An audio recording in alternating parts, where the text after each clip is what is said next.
Good morning. Naririnig niyo ba ako? Alright. Nag-open lang ako ng whiteboard. Can you go there para makita ninyo?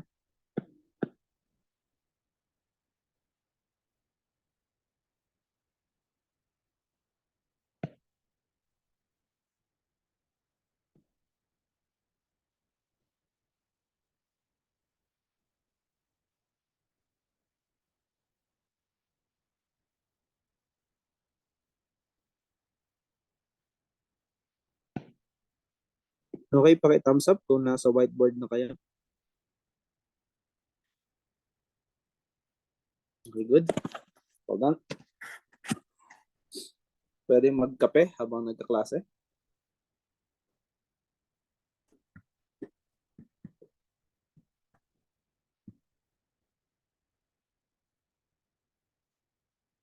Lahat pala, hindi ko yun yung collaborate. Anyway, okay lang.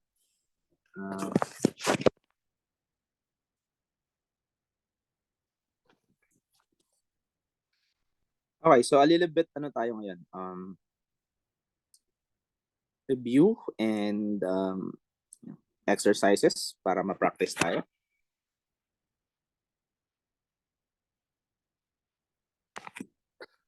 Okay, siguro may notes naman kayo, no? Can you recall kung ano yung energy natin sa hydrogen atom?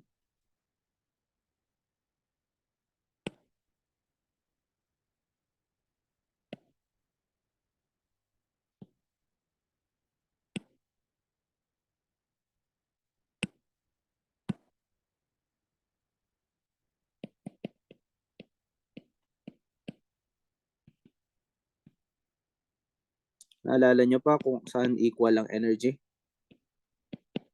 Ito yung eigenstates. No, that is the ground state energy. I mean the expression.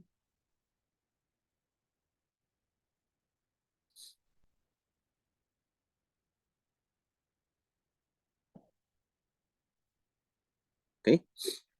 'Di ba nag-solve we solve yung Hamiltonian ng hydrogen atom. So we solve T and kinetic energy and the potential. And we were able to determine that the energy is -1/2 m naught. M naught is the mass of the electron. E raised to 4. E here is the charge of the electron. Hindi siya yung exponential, baka malito kayo. And then 4 pi epsilon naught squared n squared h bar squared. Paki-thumbs up kung ganito rin yung nasa notes ninyo. Okay, okay.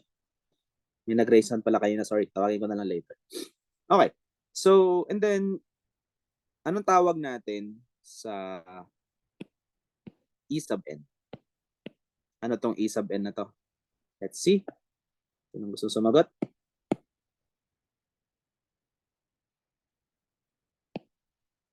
Okay, may sumagot na dito. Si Mark. Energy eigenstate. Yeah.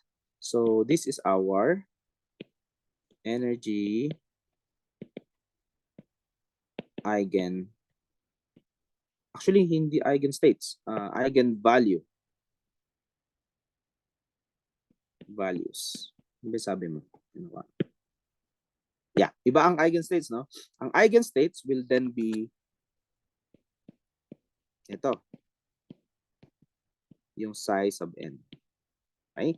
Remember, the eigenstates is in the form of wave function din. Okay? Naalala nyo pa ito, guys? Paki-thumbs up. Clear? Okay, good. So kanina kasi, kanina. Before, when we try to understand yung ating electron wave function ng hydrogen atom, we created a model, no? And then, based ito sa model ni Bohr, ni Niels Bohr. And medyo magkahalong concept ng classical physics and then kung ano yung current understanding nila ng quantum theory. So yung quantization ito ng radius, no? Doon yung nagsimula. And then based on that, na-calculate ni Bohr yung quantization ng radius, meaning at any given value of n, meaning integer from 1, 2, 3, and so on, may iba-ibang value yung radius, no? So doon pinakita yung transition from one radius to another. So that means that mayroon tayong tinatawag na shells, no? Yung n natin dito. So from one value ng n, makukuha mo. Okay? So the reason why I'm discussing this, kasi sa problem set, may tinatanong tayo doon, pinapakuha yung eigenstates. Okay? Sorry, eigenvalues ng energy, E sub n. Okay? Paki-thumbs up kung naintindihan niyo yun doon sa question doon. Okay? So parang ganito yung kailangan yung kunin. Alright? So dapat yung makukuha nyo, may n. Not necessarily 1 over n squared kagaya nito, basta nakadepende siya sa n. Alright? Okay. Now, sa hydrogen atom kasi unique kasi simple lang yung model. You only have one electron and then based on that, you can actually calculate yung transition energy. Wait lang, nasa na yung Okay? So, transition energy. So, the transition energy is just delta E. So, bale, pipili ka lang like, halimbawa, transition from N2 to N1. Okay, so this is the excitation.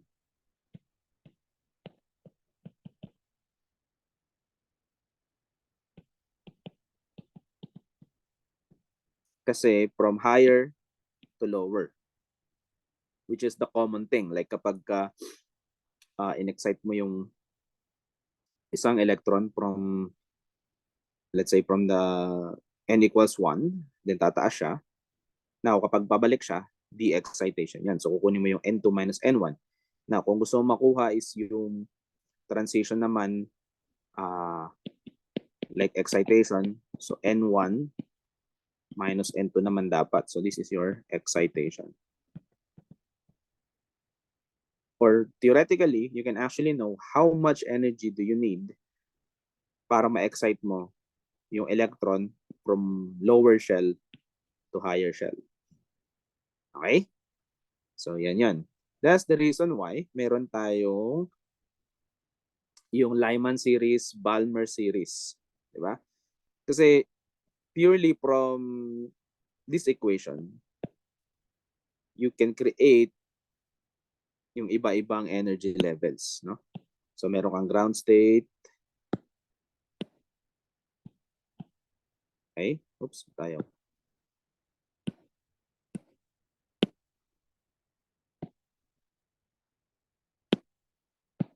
Okay, meron kang ground state. Ito yung E0. No? Ito yung nabanggit kanina ni Mark. This is negative 13.6 electron volts. And then yung susunod niyan, medyo malayo na.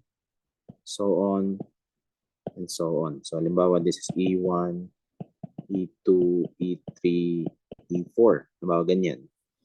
So meaning, ang excitation is from 0 to higher. Any of these level, 1 to 4. Pero ang pinakamalapit kasi is E1. So this means that you need how much energy to excite your electron from the ground state papunta doon. Sige nga. Ilan? Ilan yung energy na kailangan natin? Tatawag ako.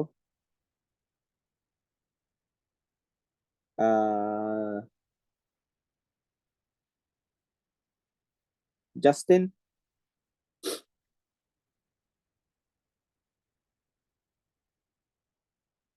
Ilan yung energy? Yung nagsulat ba dito?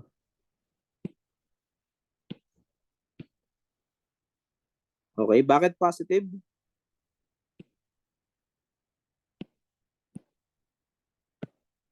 Ang sagot niya ay 13.6.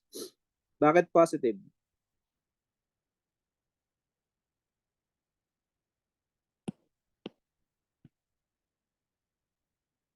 Okay? Kagaya nung diniscuss ko kanina, kailangan mong isubtract, di ba? So, yung excitation yung mangyayari. So, from anong level, no? Papunta sa second level, no? Zero pala to. So, dapat, ang mangyayari is, paano?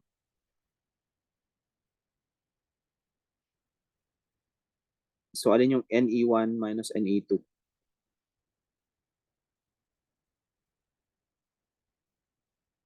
Kasi kapag nag-add ka lang ng negative 13.6, yung sabi mo, no, automatically zero yung energy. Pero kailangan mo kasing pumunta ng E1, no? Ang E1 mo is a fixed number. Nagpapalitan mo to ng 1. Tama? I think it's negative 3.401 EV. Okay? So ano ngayon? Ano ngayon dapat yung ating energy na kailangan?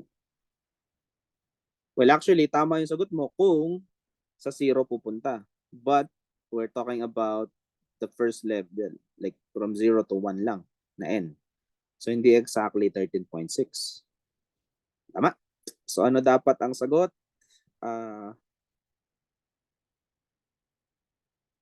Aidan?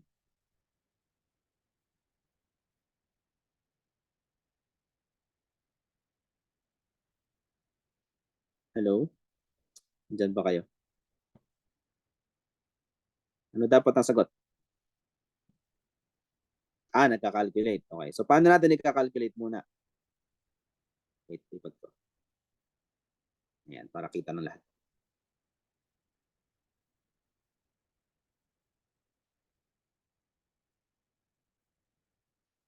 Okay, may sinagot din si Justin. Wait, let's wait sa sagot ni Aidan. Sa iba, magsasagot din kayo, please. Kahit na hindi kayo natatawag para ma-practice din kayo.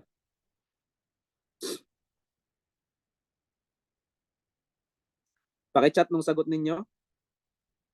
Paki-direct na lang sa akin para ako lang din makakita. Okay? Same ng sagot kay Stephanie. Okay. Gumamit ka ng scaling dito, Aidan, no? Kaya lang, pag nag-scaling ka, pwede ba yun? I'm not sure. Kapag naka-scale ba siya, pwede. Kasi kapag 1, o nga, no? Para clear pala sa lahat, no? E0 siya, pero ang N dito ay 1, ha? Sorry, baka malito kayo. Ang N dito ay 2. Sorry. N dapat, sorry.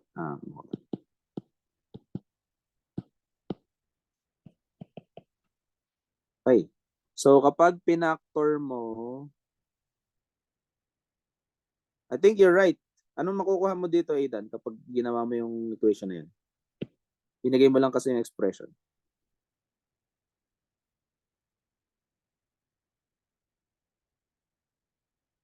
Ayun. Negative? Dapat positive ata. Kasi yung pinactor mo ay yung negative na ground state. Tama? Mababaligtad dapat yung sign. Yes. Yes, you're right.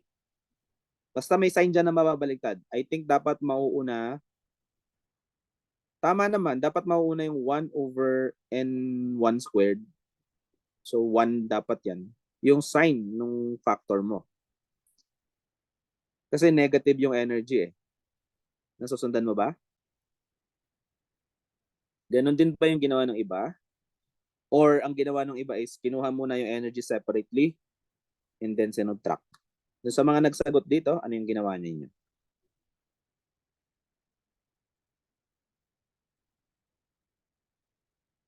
Paki-chat din.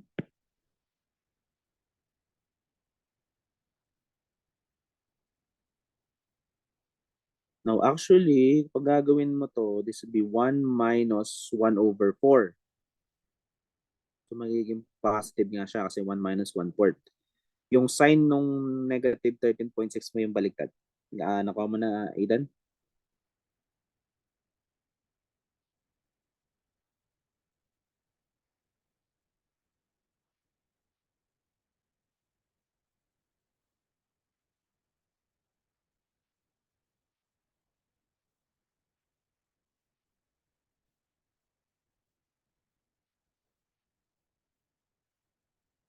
Okay, good.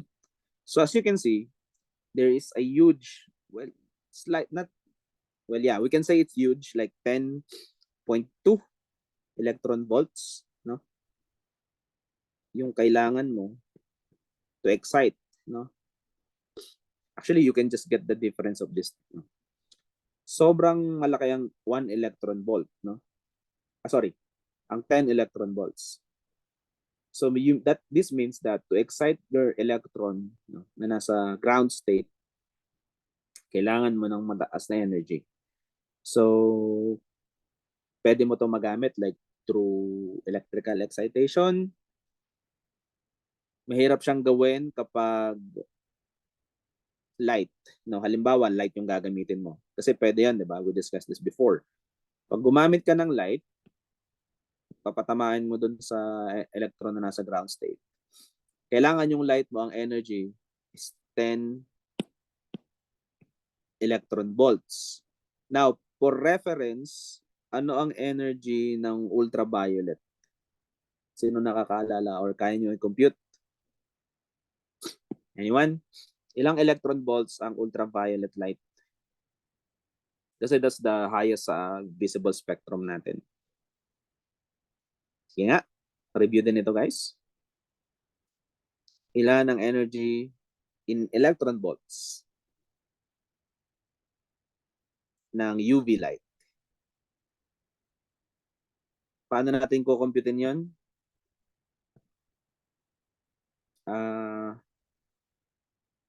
Miss Halorina, paano natin kukumputin ang energy ng UV light?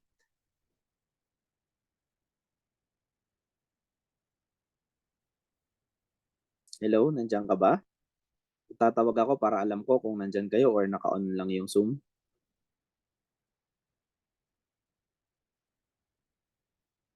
Okay? Okay. Well, saan mo nakuha yan? May sumagot dito si Miss Veterana. Dapat alam niyo yung units. I'm asking for electron volts. Then I'm asking directly kung paano nyo kukunin ang energy ng UV light. So, Miss Halorina, paano kukunin? Formula. Formula muna.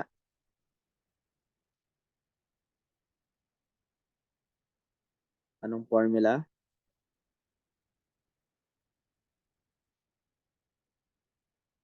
Okay, paki-heart please kung nandito kayo at naririnig niyo ako kasi I'm calling name pero hindi nagre-respond.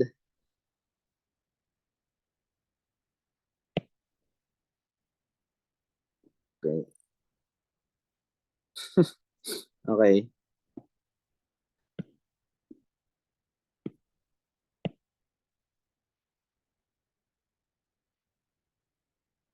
Okay, pero dapat naka-prepare sana. Anyway, sige, balik tayo kay Miss Stephanie. Paano mo nakuha yon? I mean, yung binabanggit mo kanina. Actually, that's a conversion factor. I think that's Planck's constant lang yung binanggit mo. Or, not really. 6.63 times 10 to the negative 19. That's a different thing. Okay. Sige, paano natin kukunin ang energy ng UV light? This is a simple question. Preperesa? Anong formula gagamitin? I'm asking simply for the formula. Raymark? Paano kukunin? Ano po yun? Paano kukunin ang energy ng UV light? Dito lang. UV light. Anong formula? Formula lang muna.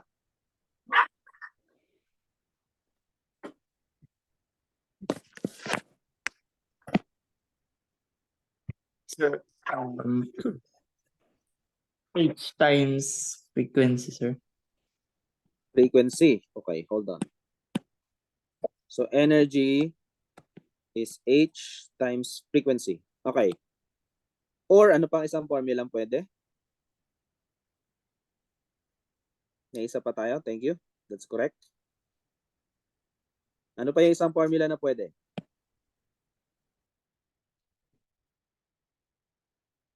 HC over lambda. Oh, wait, sorry.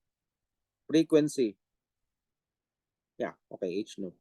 So yung sabi na iba is HC over lambda or may wavelength. Tama?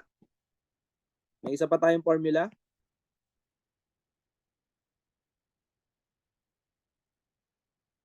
Which is lagi natin magagamit to.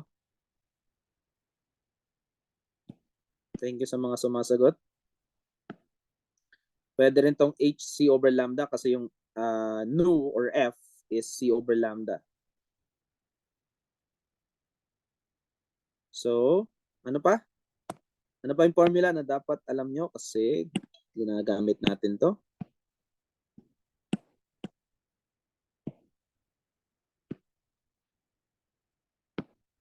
Ano pa yung isang formula?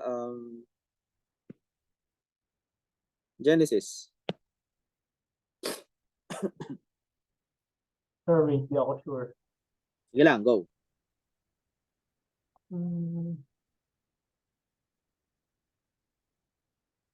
Pa rin ako sure, sir. Wait lang. Ito lang din yung naisip ko, sir, dalawa. May isa pa. Yun, actually, naalala nyo yung parang diagnostic quiz?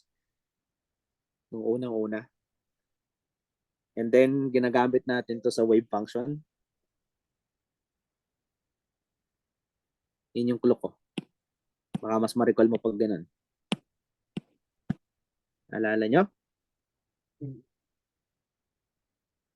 Paano pag ginawa ko tong H-bar?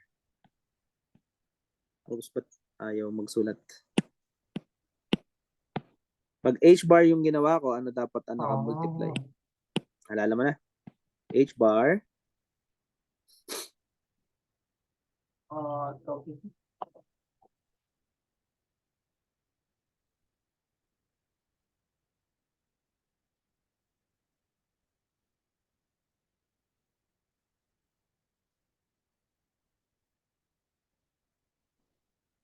Anong quantity yung i-multiply natin sa H-bar in this case?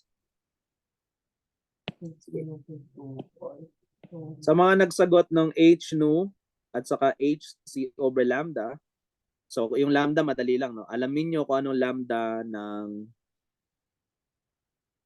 UV and then compute nyo yung energy.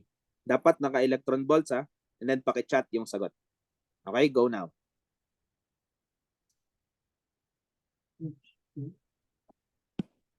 Alala mo yung equation ng free electron? Time dependent?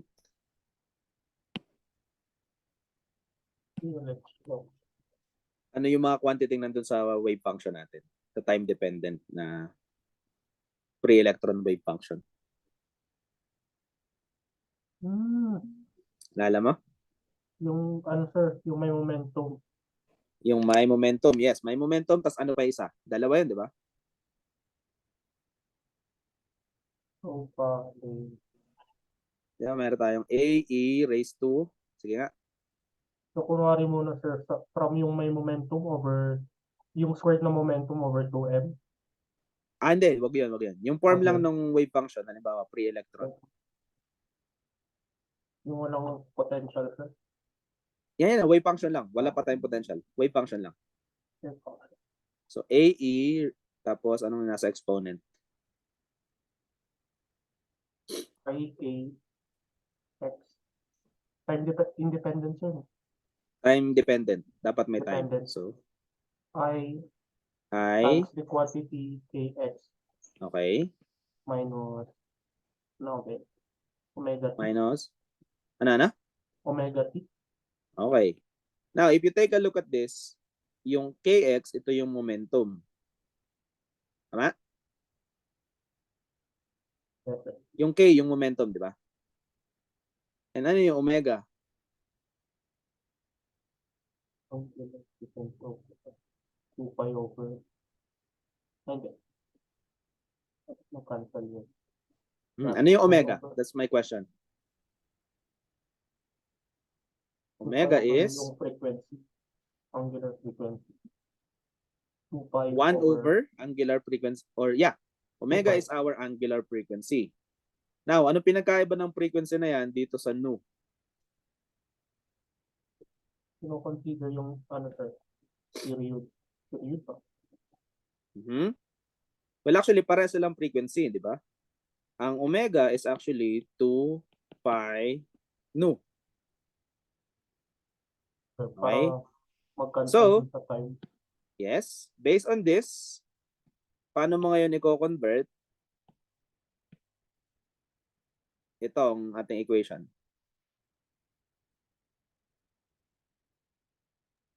Lang sir, mag-multiply ng 2 pi over 2 pi dun sa una. Okay, tama. Tapos, ano mangyayari? Then, simplify yung h to Multiply tayo ng 2 pi over 2 pi sa h nu. Tama. Tapos, pwede mo siyang isulat kagaya nito, di ba? Magiging h over 2 pi nu. Tama. Ganito ba yan? yes, sir. Tapos, ano na mangyayari? Ito, exactly yung ating omega. Di ba? Tama ba? Yes, Tama, no? So, ano mangyayari sa h over 2 pi?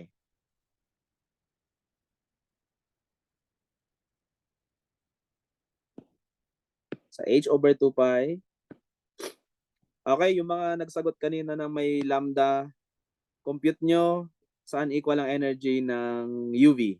So, dapat kunin nyo, i-search nyo yung value ng lambda, ng wavelength ng UV. If you can get that, that's okay. You can also find the frequency of UV. Pwede rin yung gamitin yun. It doesn't matter kung alin. So, h over 2 pi is actually h bar. Tapos ito ay omega. So, ito lang yung hinahanap ko na formula. Okay? Ito na, tama. Ito yung naalala mo ba, Genesis? yes, sir. Okay. So, yan lang yung tatlong formula na kailangan nyo kapag wavelength or kapag wave, energy ng electromagnetic wave. So, it doesn't matter kung alin, whether kung alam nyo ay frequency or nu or F. F and nu in our case is the same. Or kung alam nyo ay lambda or wavelength, or kung alam nyo ay angular. But the common thing is yung lambda kasi yung alam natin kasi wavelength siya, di ba? Okay? So, for UV, ano ang energy? Okay, hopefully na-compute na ng mga nagsagot kanina. Medyo may time naman ako nabigay. Ano ang energy ng UV? Okay, sino may sagot na?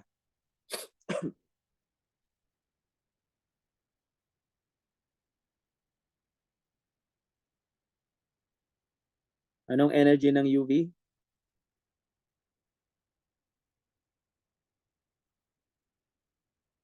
May nagsasagot ba? Paki-thumbs up kung sasagot kayo, guys.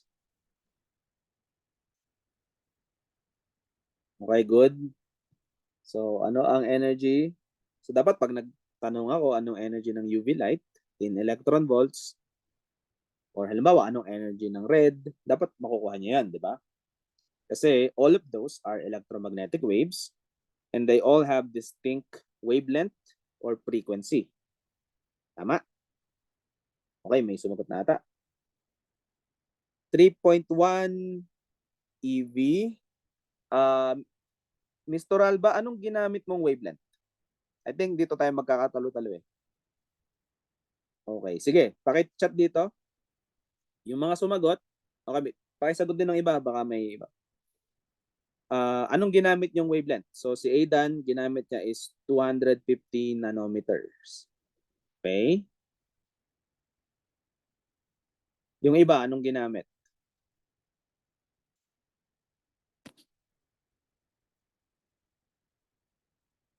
Kasi tama naman, possible na may konting discrepancy.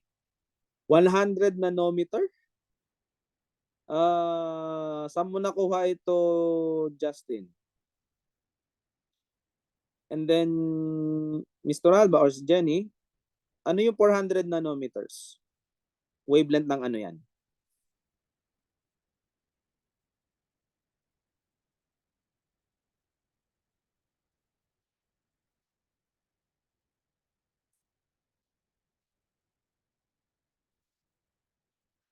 Okay, sure na 400? Parang malaki yata yung 400 nanometers.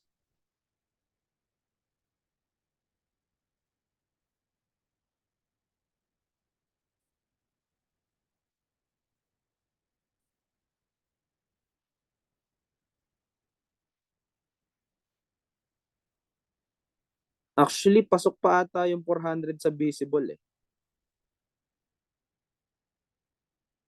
Ang UV is, I think, below that. Okay, so dapat tama yung makukuha yung value ng wavelength, no? So, ano ba? Ano ba talaga ang tama na value? For your reference, no? Ang 400 is actually, well, may range yan eh. May average naman yan. 400 is actually nasa pagitan niya ng ano eh, blue to violet eh. Okay, I'm talking about ultraviolet. Okay. So, ano ba? Ano ba talaga ang wavelength?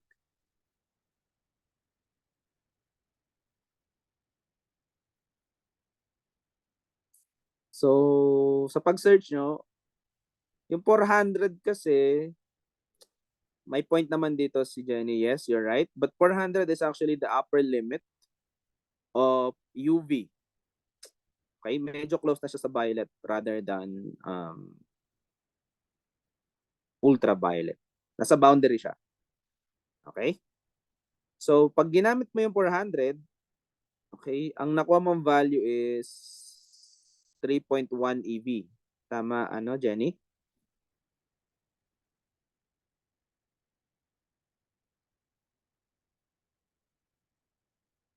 Okay? Sige. How about Justin? O sige, mamaya, si Aidan muna. 4.9 EV ito. Ginamit mo ay 250. Paano mo kinonvert? Or anong ginamit mong factor? Anong ginamit yung pang-compute? Kasi ang ginamit yung formula is hc over lambda. Tama? Kasi ang ginamit nyo is wavelength. So speed of light is constant. So siguro ginamit nyo ay 3 times 10 to the 8 meter per second. Okay lang naman yon kahit hindi 2.99. Doesn't matter, close enough naman. Anong ginamit yung h? Kasi yung Planck's constant will determine kung ano yung magiging unit ng ating energy. So, anong ginamit nyo doon? Jenny and Aidan? Babalik ako kay Justin mamaya. So, anong ginamit yung unit ng, or anong ginamit yung pang-multiply doon sa HA over lambda? Anong value? Sa iba, mag-compute din kayo Okay. So, kasi, gagamitin mo talaga dyan is the Planck's constant, di ba? Which is, ang unit niyan is Joule second. Tapos, paano mo siya convert into EV? So, wait a minute. Minultiply mo muna siya ng lahat SI unit. Tapos, yung nakuha mong value is joules. Tapos, kinonvert mo sa EV. Tama ba, Aidan? Okay, good. So, ganun din ba yung ginawa mo, Jenny?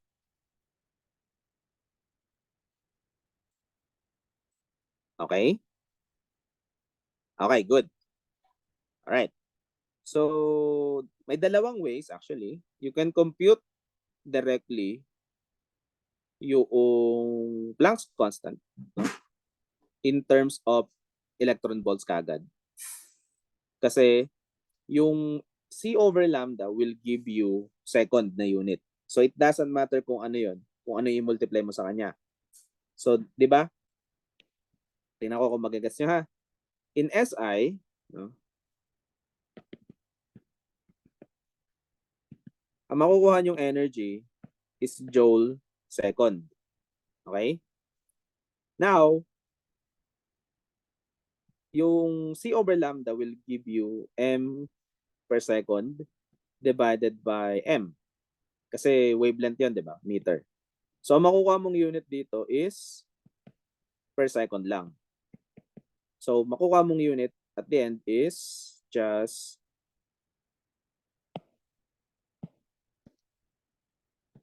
joules or energy. Nagigets yung sinasabi ko? So, another way is, pwede mong gawin, alternatively, i-convert mo na kaagad yung H into EV. So, ang energy mo ngayon will become converted na Planck's constant. So, EV, pakialis nung, hindi na ata nagsusulat. EV second na. Now, if you multiply this dun sa per second, EV naman yung makukuha mo. So, dalawang way. Pwede nyo kunin muna yung energy na naka-joules and then i-convert nyo yung joules into electron volts. Or, gumamit na kayo ng converted na Planck's constant in electron volt. Okay? Nakukuha nyo ba yan, guys? Paki-thumbs up. Dalawang ways. It doesn't matter. Okay lang parehas. Kasi parehas nyo pa rin naman gagamitin. Now, using this formula, tama yung ginawa nyo, Jenny and Aidan. Ganun din ba yung ginamit mo, Justin? Kasi parang ang laki nung binigay mong value. 12.4 electron volts. Kapag ang ginamit mo ay 100 nanometer, no? Sige nga, pag ginamit mo 100 nanometer, so that's 10 to the negative 9, no?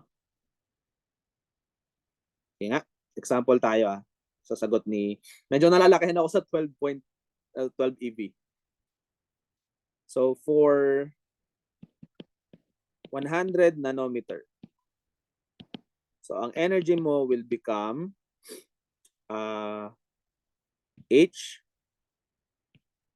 C is, gamitin natin is 3 times 10 to the 8 meter per second. Tama ba? 3 to the 8? O mali ako? Divided by 10 to the negative 9 meter. Okay, we can estimate this. So, ano magiging sagot, guys? This will become H times 3. Wala na yung meter, so per second na lang to. Tapos, magiging 10 raised to 8 divided by 10 raised to negative 9. Ilan ang sagot? Algebra to, guys.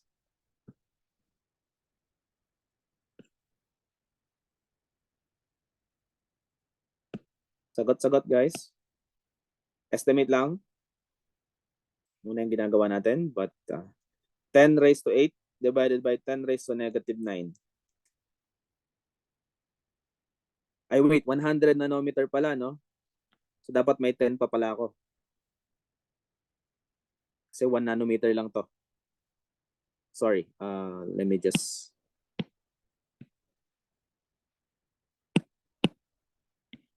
Dapat 100 times 10 to the negative 9 meter. Okay. Balik ako sa tanong ko.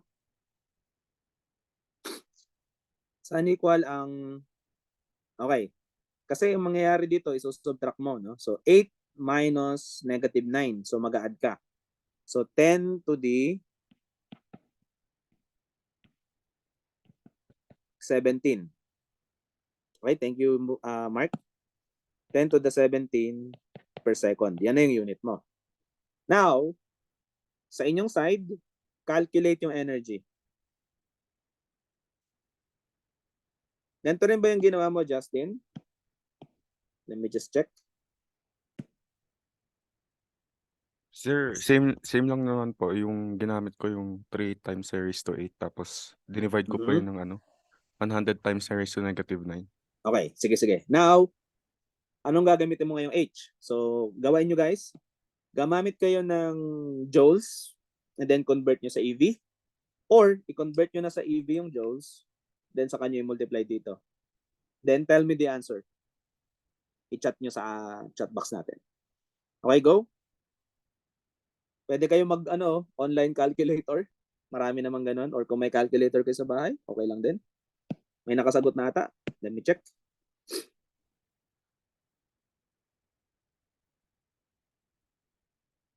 Okay. Sige. Baka naman tama. Masyado lang akong nalakihan doon sa value. Pero kasi ang ginamit mo is mas maliit na wavelength. So technically, dapat mas mataas yung energy. Yeah. You're right, Justin. So, but let's see.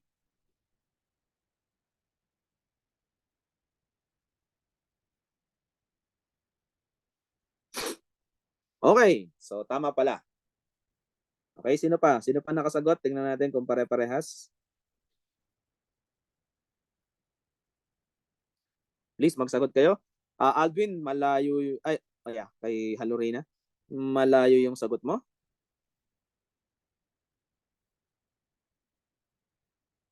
Okay, good.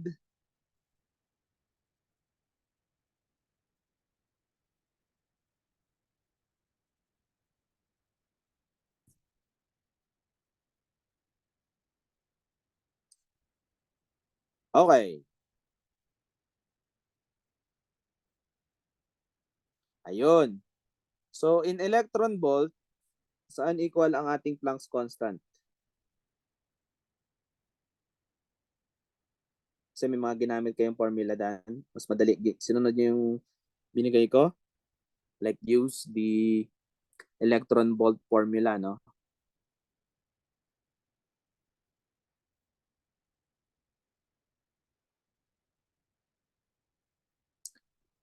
Saan galing yan, Halorina? Paano mo nakuha yan? Yan. Sige.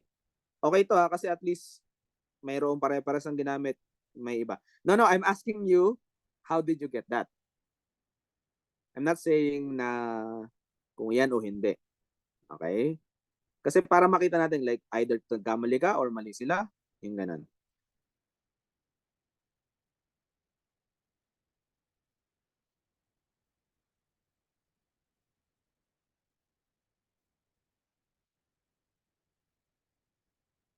Ayun.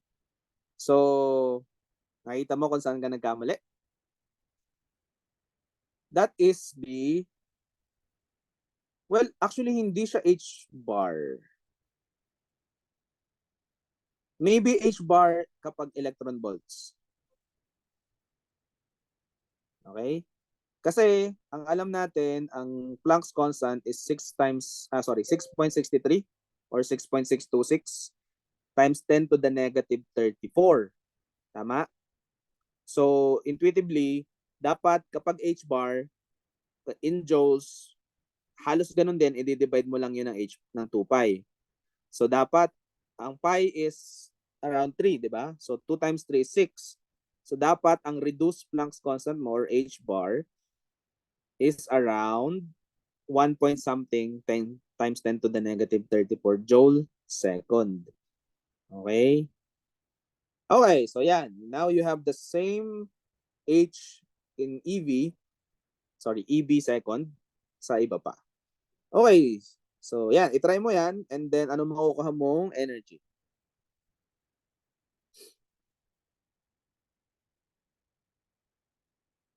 Yung iba nandito, sinasagutan nyo rin ba? Kasi may mga hindi nag-chat ng sagot. Pero very good sa mga nagsagot. Okay? This is right. So thank you guys. Okay. Now, the question is, balik tayo. If your UV has 100 nanometers, can you excite the electron in a hydrogen atom to the next level? Like from ground state to another state? Yes or no?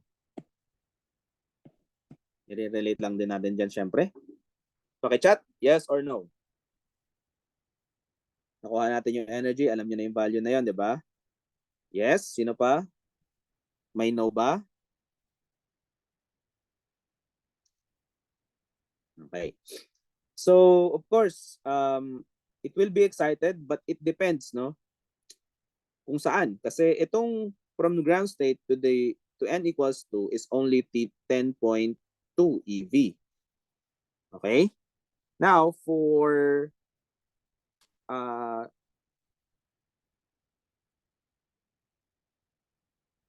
n equals 3,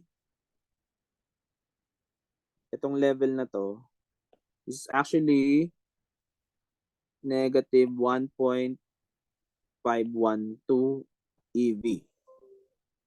So I think pag sinubtract natin ito, ilan ang sagot? 3.16, 3.26 minus 1.51, 13.6.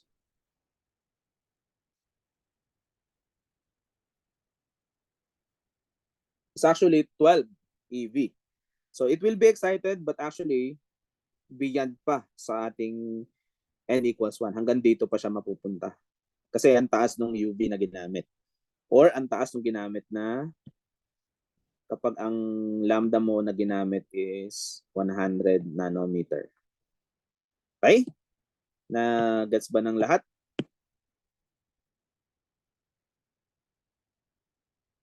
So okay naman pala, kaya.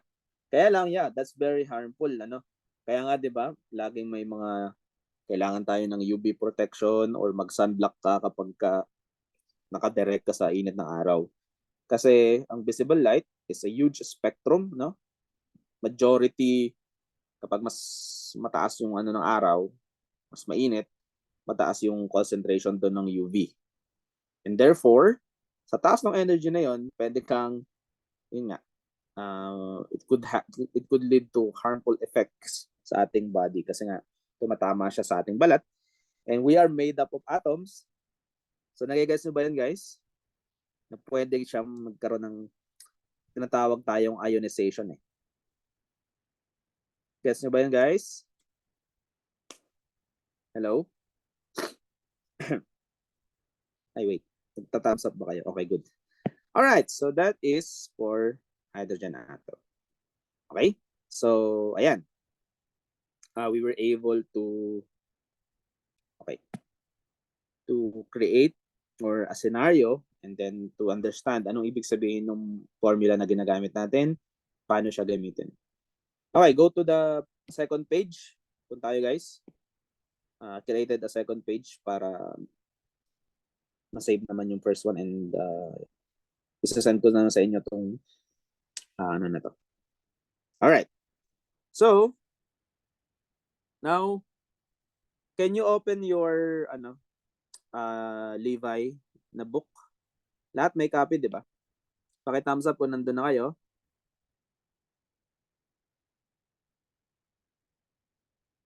Okay, and let's go to saan bang banda?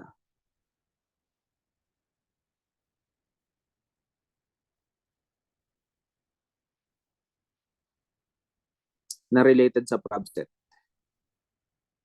We can go to transmission. Okay. Transmission and reflection.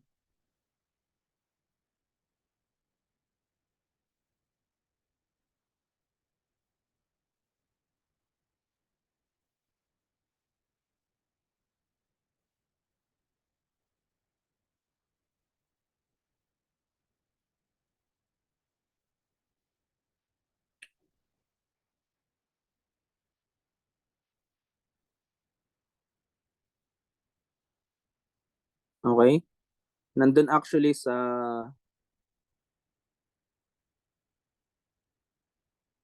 (3.1 to 3.4 ata. Or to 3.7, magagamit niyo yung mga yan. Ito yung diniscuss ko last discussion. Okay? So sa transmission, reflection, meron ditong sa sample exercises and my solution.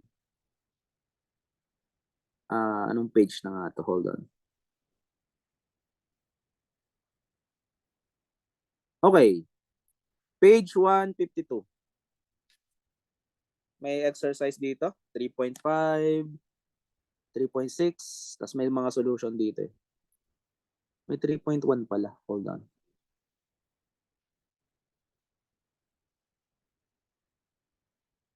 Nakikita nyo ba guys?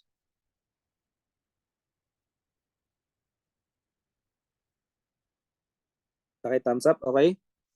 Tinatry nyo ba to? Meron na bang nag-try mag-solve ng exercises? It will help you a lot kapag nag-solve kayo dito.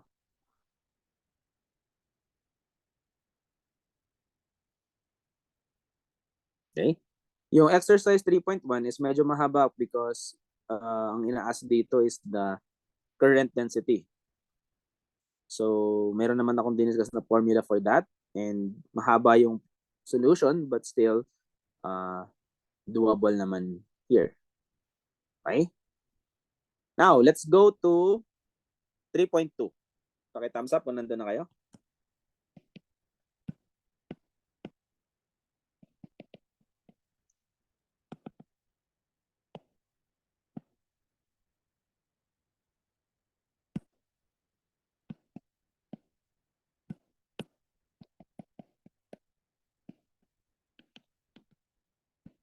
Exercise 3.2. Nandun na ba lahat?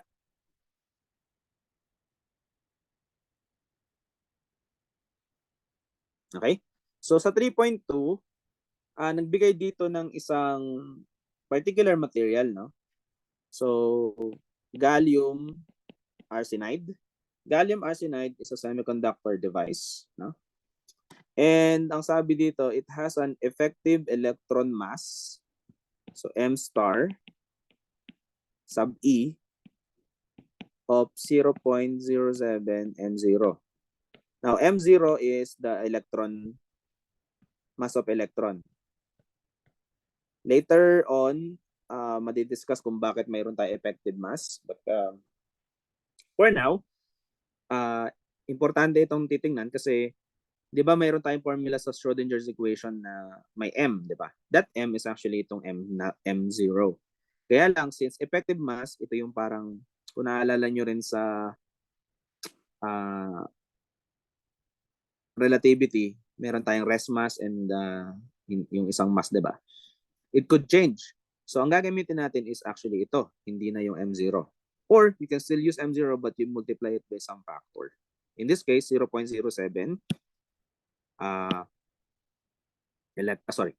times the mass of the electron. Okay? So, ang tanong dito, balikan natin page 1.1562. But the question is ito. So the question is, an electron in a conduction band. Okay, nasa conduction band Okay? Alam niyo na yung difference, di ba? Paano pag sinabing nasa conduction band? So, halimbawa, meron kang material. Okay? So, ito yung gallium arsenide mo. Tapos, meron ka ngayong conduction band. So, nandito yung mga electron mo sa loob. Tapos, merong valence band. The valence band, ay, baliktad ata ako, sorry. Yeah, baliktad. The valence should be kung nandun yung electron. Kasi di ba meron tayong valence electron. So this should be valence band and conduction band. So, yung valence mo, nandito yung electron mo. Diba? Doon sa electronic configuration, kung naalala nyo. And then, the scenario sa ating question is, meron na daw electron, no? Na nasa conduction band. Meaning, na-excite na yon. With me so far? Okay, thumbs up. So, may electron na nasa conduction band na. Meaning, naka-jump na siya doon sa gap. Ito yung gap natin, diba? Energy gap. Now, question is, find the values of the first 3 energy eigenvalues assuming a rectangular, infinite, one-dimensional potential well. So again, i-reverse natin itong itsura nito. Kasi parang barrier lang yan, di ba? So one-dimensional, infinite potential. Okay, so para siyang ganyan. So pwede natin gamitin is ito.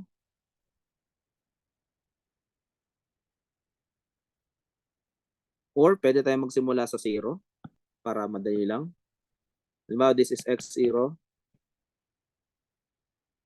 and this is L. And then infinite potential. So alin yung infinite dito? Paano natin i-describe? Anyone? Para alam ko kung paano nyo ma-check kung paano tayo mag-translate ng word problem into mathematical solution.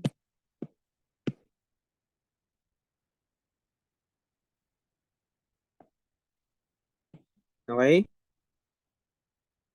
Paano to? Ano ibig sabihin pag sinabing rectangular infinite potential? Well, nasaan yan? I already gave the boundaries kasi binigyan dito ng width, di ba? Na 10 nanometer at saka 20. So it doesn't matter, parang binigyan lang dito ng dalawang case. So L muna, let's assume that's a variable, L. So ano dapat yung itsura nung ano na to? Okay, may sagot dito si Aidan in Genesis. So 0 is, kapag less than 0, 0 yung ating potential. Then kapag between infinite, and then kapag beyond L, 0 na ulit. So sa case na tinutukoy mo, Aidan, is parang potential barrier. Parang ganito. Na yung beam mo is infinite. Tama ba? Paki-confirm kung ito yung sinutukoy mo. Okay. Sabi naman ni Genesis, yung vertical axis po yung infinite. Aling vertical axis? Sundan nyo itong dinidiscuss ko ha. So kay Aidan, potential barrier. Then kay Genesis, okay, infinite yung x0 and yung L0. Yung infinite. Okay, the question is, alin doon dapat? Alin doon tama sa dalawang description? Alin ang mali, Aidan?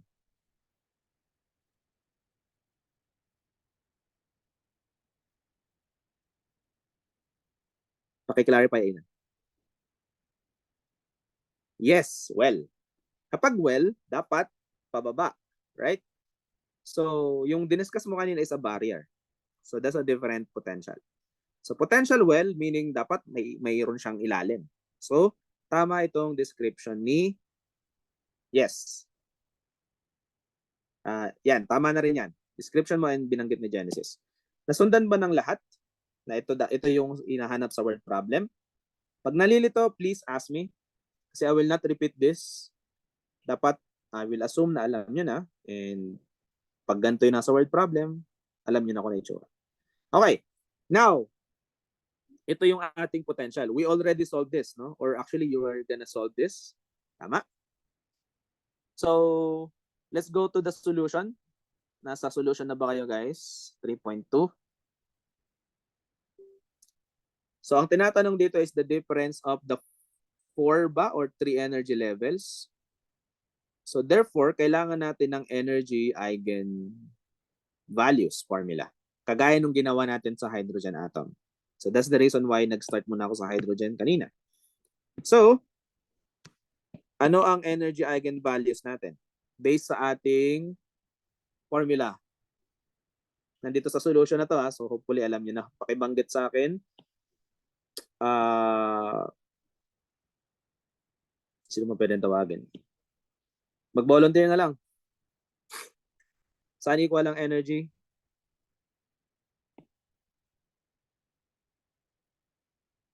Anyone? Pakibanggit na lang kaysa i-type nyo kasi medyo mahaba.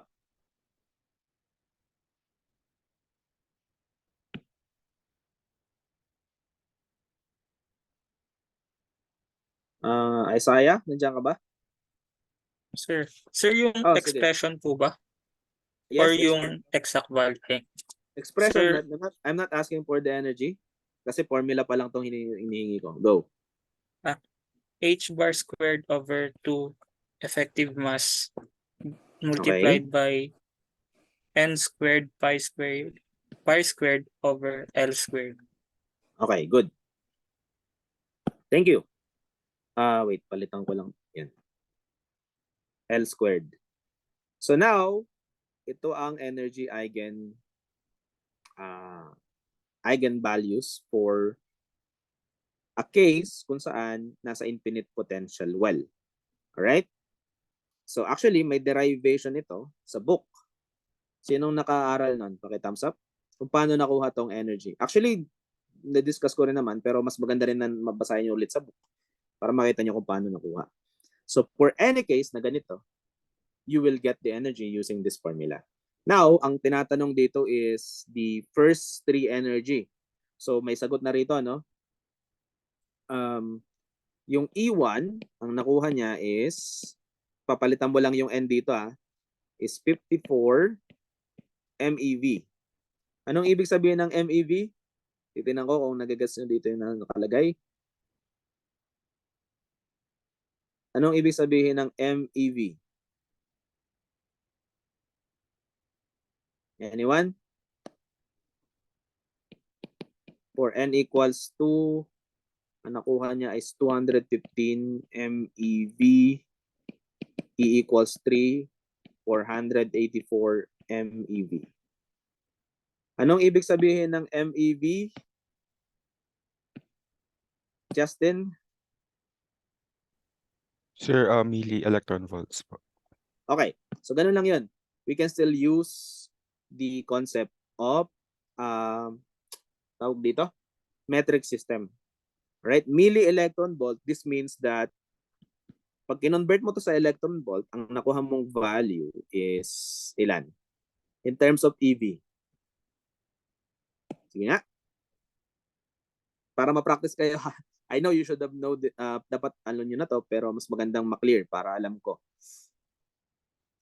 So, 54 times 10 to the 3. Okay, very good. So, 54 is 10 to the negative 3 EV. Okay? Or, kung i-convert nyo sa EV, dapat mayroon siyang in decimal point. Ilan? Okay, good. Sobra ata, Justin?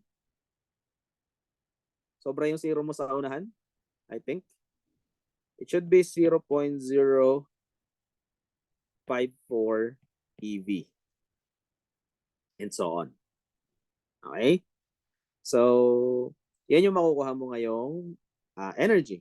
Tapos, ang tinatanong lang nito dito is the difference between the adjacent energy. So, meaning, you can have delta. Sorry. So, you can have ilang difference. Yung adjacent mo lang naman is 1 and 2 and 2 and 3. So, you can have delta 1, 2, which is E2 minus E1. And then delta 3, 2, which is E3 minus, balikan rin natin. Ang notation sa book is that nauuna yung mas mababa. Oops. So dapat ito ay 2, 3. So 3 minus 2. So isusubtract nyo lang directly and sa 1, 2, ang makukuha mo is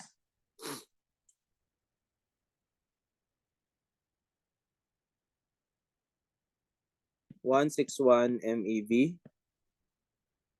And then for 2, 3, 269 MeV.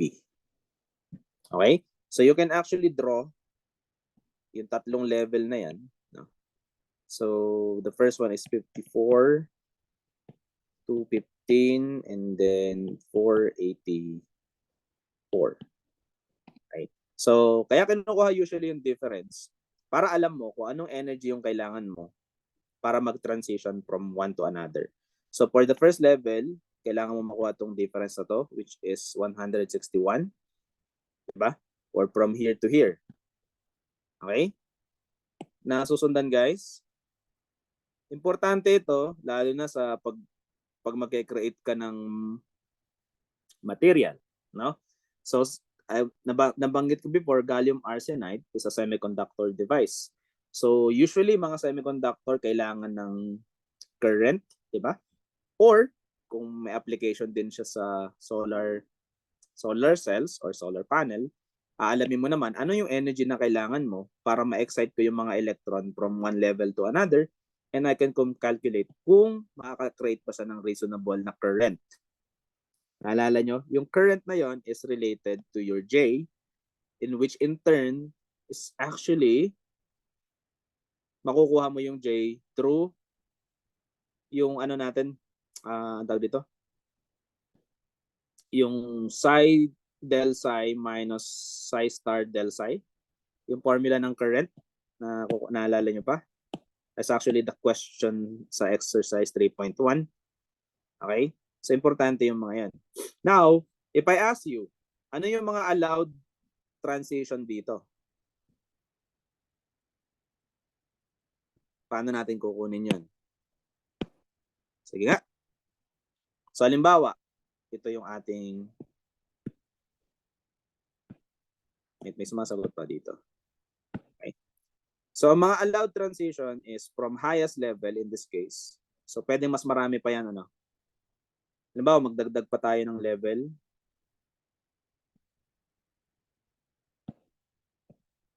Okay? So, similar dun sa hydrogen atom, ang allowed is from the highest to lowest. Okay? So, anything na highest can go to any lower. So, this is your first series. Kung naalala nyo dun sa hydrogen, di ba tawag sa kanya ay Lyman series. So, again, yung next higher could also go back. So, another set na to, here, here, and here. I'm sorry. And so on.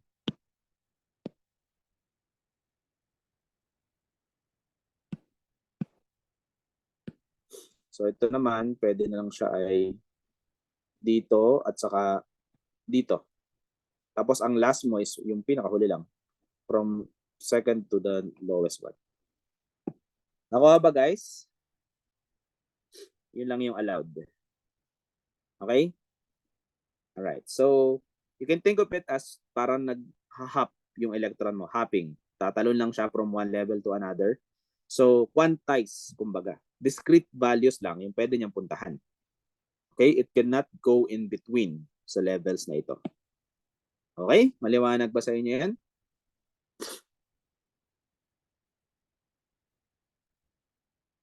Hello? Okay. So, meron pang mga exercises dito. Like for example, itong sunod na una is for L. This is for L equals 10 nanometer. Now, the second one is sinolve yung for L equals 20. Parang pinahaba lang yung well, no? And then mayroon naman ditong formula on paano makukuha. Okay? So, this can also be extended into a box. Okay? So, dun sa parang part B, no? So, yung potential well kasi natin in one dimension is just parang well. Now, if you extend it to a in 3 dimension, magiging siyang box. Okay? So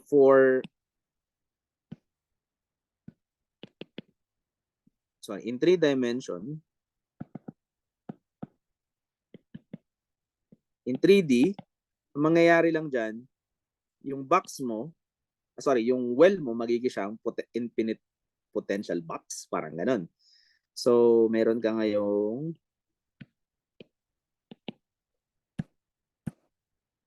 may tayo ng ibang color. So, X, Y. Huwag ko muna lagyan ng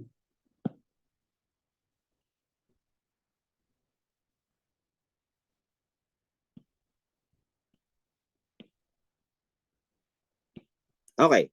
So, halimbawa, this is your X, Y, and Z. Susundan ba, guys? Paki-thumbs up. Okay.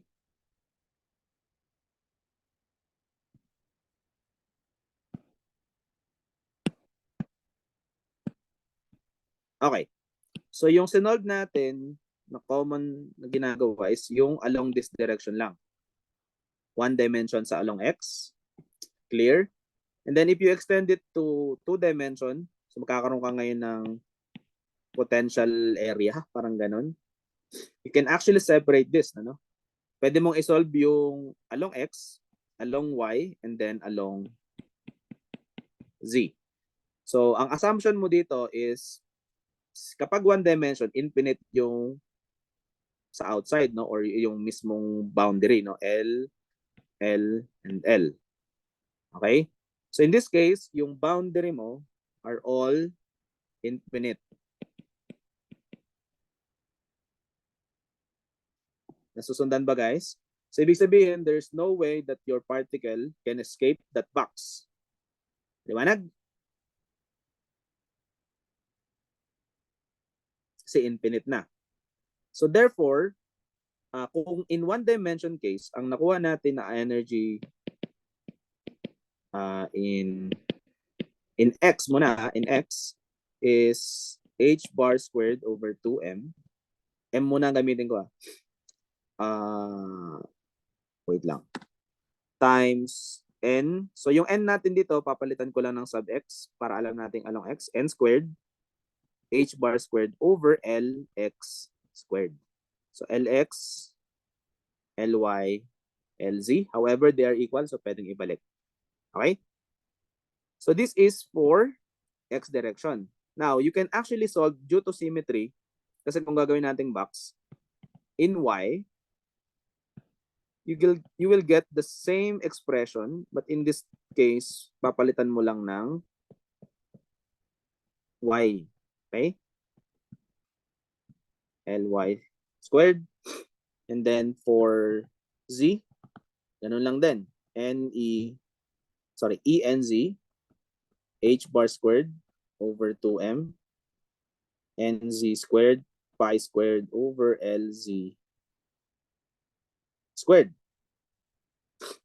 Now, to get the 3-dimensional energy eigenvalues ng energy, i-add mo lang lahat yan. Pero dahil meron ka ngayong constant, no, h bar squared over 2m, may pi ka pa, constant din yan, magkakaroon ka lang ng n squared x plus ny squared plus nz squared all over lx squared plus ly squared lc squared. Okay? However, since equal lang naman yung ating lx, ly, and lz, h bar squared pi squared over 2m L times nx squared ny squared plus nc squared. Okay? Nasundan ba? So, aalamin mo lang ngayon yung quantum number mo for n, x, ny, and nz, and you will get yung energy mo sa 3-dimensional case. Susundan ba, guys? Okay, thumbs up. Okay. So, how can we also project yung ating wave function? Tama? So, di ba kapag meron kang in x, no? Yung wave function mo should be a function of x. So, dapat may something yan. No? And then, ganun din for y and so on. Now, i-combine mo lahat ng makukuha mo along each direction. Okay? Combining these three, you will get psi of r. Okay? So, pwede mo siyang gawin na ganun. Parang, this is important in a way kasi parang you can simply solve your problem in one dimension, in each dimension separately, and then combine them together. Then makukuha mo na yung sagot. Alright? So, ito kasi madali lang kasi binigay na sa atin yung, may solution na tayo for. So, any solution na makukuha mo dito, example lang to example, halimbawa, AE raised to I kx dot x minus omega t. Tama? So ito, ganun lang din. So pag pinagsama-sama mo yan, actually, ang mag-a-add lang dyan is yung mga k natin. So ito, AE I kz z minus omega t. So this will become AE I. So instead of ky, kx, kz, magiging k siya kasi magsasama-sama. And idadat mo sa kr. Sorry, idadat mo yung k sa r minus omega t. So ito yung parang general form na ginawa natin before. Now, we started with one dimension and then ito yung three-dimensional case niya. Example lang to Hindi to exactly yung wave function ng particle in infinite potential. Okay, potential 1. Maliwanag ba sa inyo yan, guys? Okay, thumbs up na lang. Alright, so maraming absent today. Let me just notice kung sino-sino yung mga nandito. May nawala but I remember naman kung sino. Okay, upload ko na lang din ito dun sa mismong parte kung saan ko pinost yung about the makeup class. Okay, so upload ko na lang para mabalikan ng iba. And also this material para magamit nyo rin. Okay, so punta tayo ngayon. Close ko na to. Okay, screenshot ko lang guys. Wait lang